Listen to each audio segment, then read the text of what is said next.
അപ്പോൾ ഈ സമയത്ത് പോർച്ചുഗലിലെ രാജാവ് ആരായിരുന്നു? മാനുവൽ ഫസ്റ്റ് രാജാവായിരുന്നു.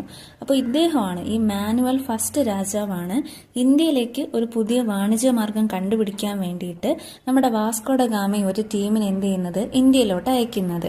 അപ്പോൾ ഇവര് ലിസ്ബൺ എന്ന സ്ഥലത്ത് നിന്ന്, അതായത് പോർച്ചുഗീസിലെ ലിസ്ബൺ എന്ന സ്ഥലത്ത് നിന്ന് 1497 യാത്ര ആരംഭിക്കുന്നത്. എപ്പോൾ? 1497.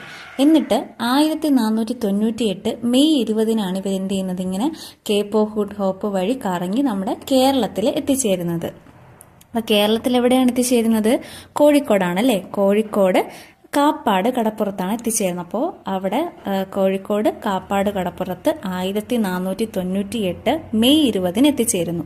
അപ്പോൾ കുറച്ച് വിശദമായിട്ട് നമ്മൾ പറയുകയാണെങ്കിൽ, കോഴിക്കോട് ചേമഞ്ചേരി പഞ്ചായത്തിലെ കാപ്പാട് കടപ്പുറത്ത് പന്തലായനി ബീച്ചിലാണ് എന്ത് ചെയ്യുന്നത്, വാസ്കോ ഡ ഗാമ കപ്പലിറങ്ങുന്നത്.